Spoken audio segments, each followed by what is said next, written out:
আমরা এখন খাবারের দোকানে এসেছি, ইয়ামি অ্যান্ড টেস্টি খাবার, পাখুমের খুব পছন্দের খাবার। আগে পাখুমের মুখটা রেখে দিই। পাপা কে খাবে, কে খাবে? আর এই যে পাখুমের পাপাই। আগের দিন বাবালা এখানকার খাবার খেয়ে খুব টেস্টি টেস্টি বলেছিল আবার খাবো, তার জন্য আবার এখানে এসছি নেবার জন্য। আগের দিন কিন্তু স্পেশাল ভাবেও খেয়েছিল, জলের মধ্যে চুবিয়ে পুরো ধুয়ে ধুয়ে ধুয়ে ধুয়ে তারপর খেয়েছিল, তাতেও করেছিল। তবু বলছে এখানেই খাবো, আর একটা না দুটো তিনটে করে খাবো। তো আমরা তো একটাই অর্ডার করছি, আর দেখা যাক। এই যে এটা প্রসেস তৈরি হচ্ছে, দেখতে কি ফাটাফাটি লাগছে এখনই, খুব ভালো স্মেল। আমরা এসছি অনেকটা লেটে, বেরিয়েছি অনেকটা লেটে। জাস্ট যাবো, একটু ঠাকুর দেখবো, আশপাশটা একটু রাস্তাঘাটে লোকজন দেখবো আর চলে আসবো। তা পাখুম এটা খাবে বলে এখানে দাঁড়িয়ে পড়েছি।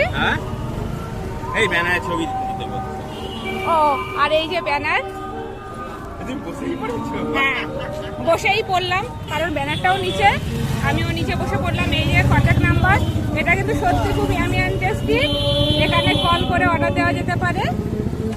এই যে ইয়ামি খুব খাবার, ভালো, সত্যিটা খুব ভালো, খুব ভালো ধোয়া উঠছে।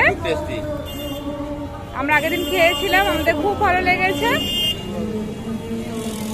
কিভাবে ধোয়া করছে দেখো, ফ্যান দিয়ে ধোয়া করছে এটাকে, বেশ একটা স্মোকি একটা ব্যাপার তৈরি করার জন্য।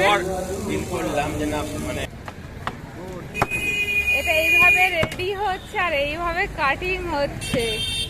এই দেখো তার মধ্যে আবার মশলা টসলা দিয়ে দিচ্ছে দাদা সব।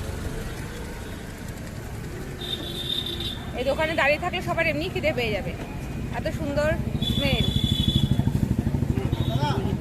মশলা, লেবু, এই যে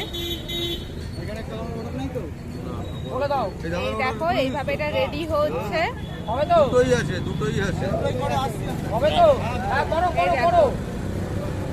লেবু দিচ্ছে, এর সাথে স্যালাডও দিয়ে দেয়, যে স্যালাড রেডি করা আছে, প্যাকেট করা আছে। এবার এটাকে প্যাকিং করে দিচ্ছে, লেবু আর ওটা কি বিটনুন জাতীয় বা কোনোটা মশলা দিল, লেবু মাখিয়ে এইভাবে রেডি করে দিচ্ছে, একদম খাওয়ার জন্য একদম রেডি।